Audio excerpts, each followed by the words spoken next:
अध्यात्म विश्व विज्ञान यूट्यूब चैनल के सभी प्रेमी पाठक मित्र आचार्य गुरुजन आदि सभी का हार्दिक स्वागत समादर करते हैं। हमें युगों युगों से ये महात्मा संत अवतार ये सब जगाते ही रहते हैं, फिर भी हम नहीं जागते। क्यों नहीं जागते?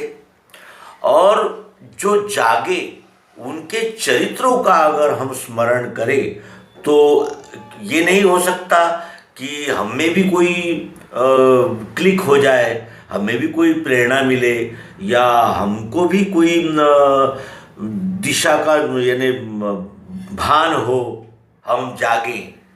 क्या ऐसा नहीं हो सकता? जैसे वीर गाथा सुनने से हृदय में वीर रस की निर्मित होती है और एक प्रकार का आक्रामक जोश तैयार होता है। जब हम किसी भक्ति संगीत को सुनते हैं तो हमारे मन में सात्विक भाव का उस समय क्यों न हो लेकिन उद्भव होता ही है। और यानी कहने का आशय है कि हम जब संग मिल जाता है तो हमारा रंग बदलने लगता है, संग से हमारा रंग बदलने लगता है। तो क्या इन जागे हुए लोगों के चरित्र का स्पर्श हमारे मन बुद्धि चित्त और अहंकार को हो, और हो सकता है कि हमें भी ऐसी कोई जागृति मिले। कितनी कहानियां हैं जो हमें सचमुच आदर्श देने वाली है। श्री राम से पूर्व भी और अब एपीजे अब्दुल कलाम से भी आगे कहाँ तक उन विभूतियों का कितना वर्णन करें जो जागी। श्री राम जागे, वशिष्ठ जी ने जगाया, और श्री कृष्ण जी जागे, सांदीपनि ने जगाया। ध्रुव जागे, सौतीली माता ने जगाया, और प्रहलाद हुए, नारद जी ने जगाया। श्री मायानंद जी हुए, श्री स्वामी विशुद्धानंद जी सरस्वती जी ने जगाया। सोना और जागना, इसमें भी त्रिपुटियां हैं और उन्हीं त्रिपुटियों का आज हम इस अंक में विचार करेंगे।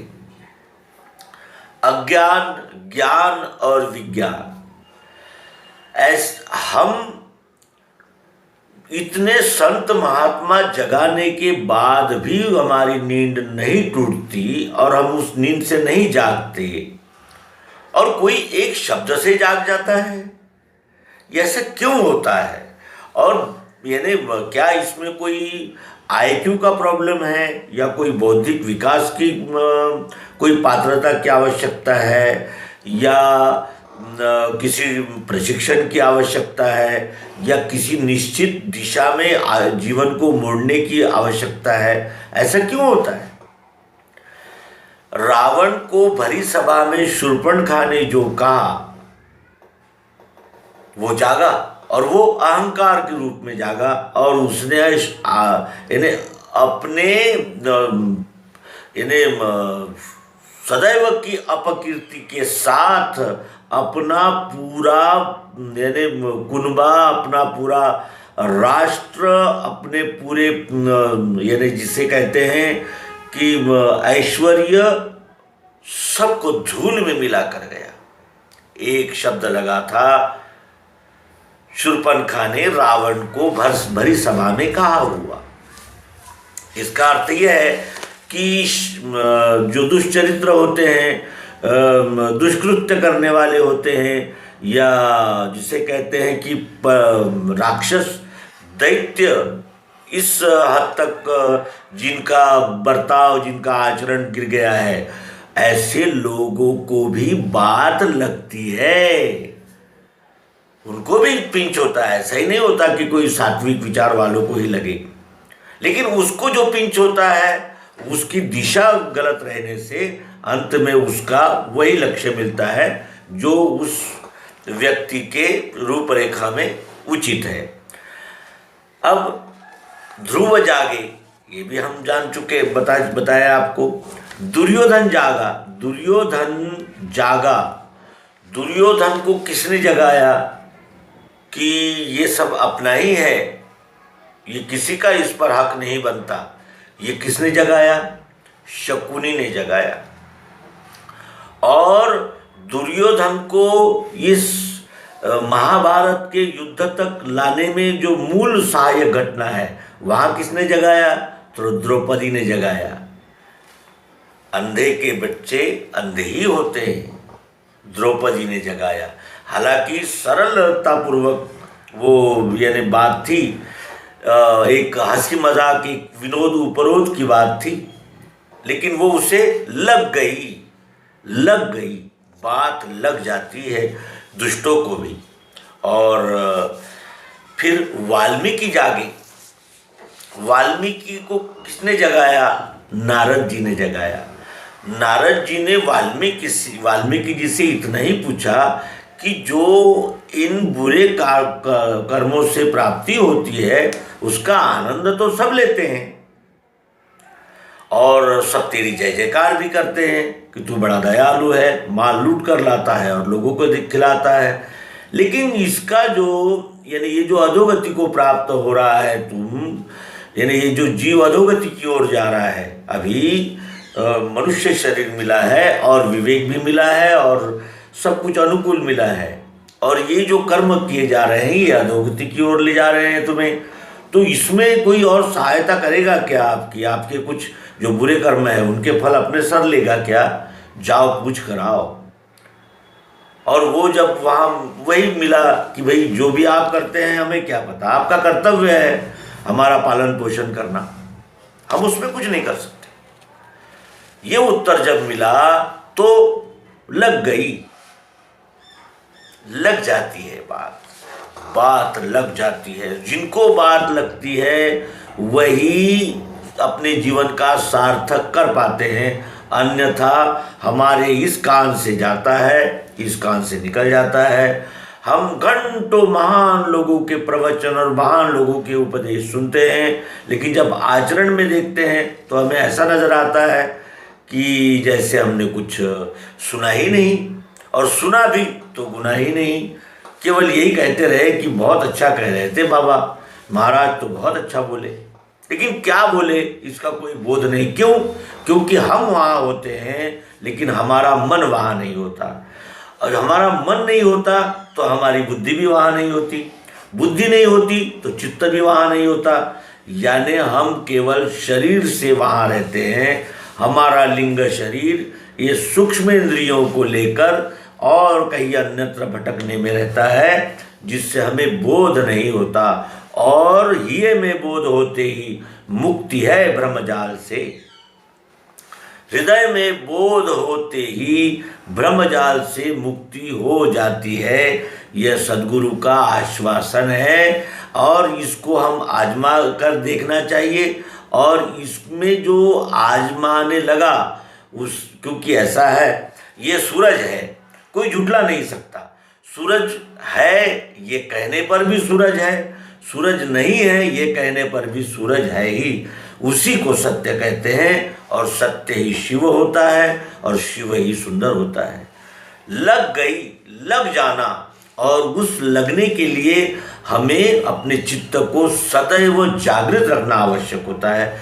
जैसे अभी हमने कहा कि हम प्रवचन में तो सुनते हैं प्रवचन, लेकिन उसका जो सार है या उसकी कुछ जो देशनाएं हैं वो हम ग्रहण नहीं कर पाते, क्योंकि हम भटकते रहते हैं। केवल वहाँ हमारा स्थूल शरीर उपस्थित होता है, और ये इसलिए होता है कि हमें वहाँ जाकर सुनने की रुचि तो होती है, लेकिन हम कुछ ही समय बाद यानी भटकने लगते हैं, और उस जो हम जिस कार्य से गए थे ये मन हमें खींचकर अपने प्रिय विषयों में लगा देता है, इसलिए ये चुकामुख हो जाती है। और गोस्वामी तुलसीदास जी का भी अंतिम में उदाहरण देखें। ये उदाहरण हमारे लिए अत्यंत उपयुक्त है, क्योंकि ये मेरा घर है, ये मेरी पत्नी है, ये मेरे बच्चे हैं, ये मेरा परिवार है, ये ऐसा है, ये मेरा है।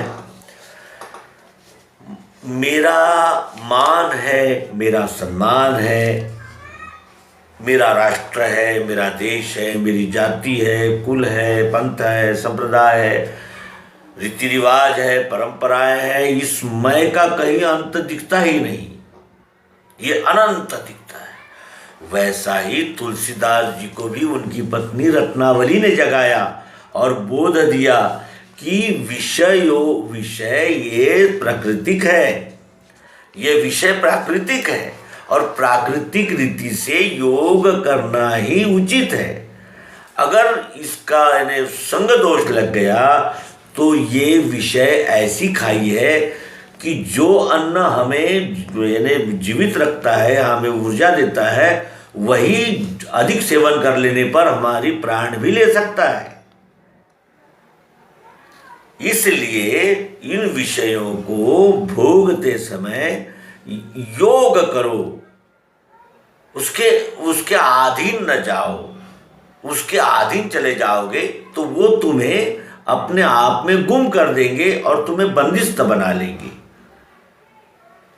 ये बोध रत्नावली ने दिया और गोस्वामी तुलसीदास जी पलट गए और श्री रामचरितमानस ऐसा एक विद्वत्तापूर्ण उत्तम श्रेष्ठ यानी दर्जे की कविता के रूप में और इतना सरल कि कोई भी आम बोलचाल जानने वाला व्यक्ति उनके ग्रंथों का यानी अध्ययन अभ्यास कर सकता है।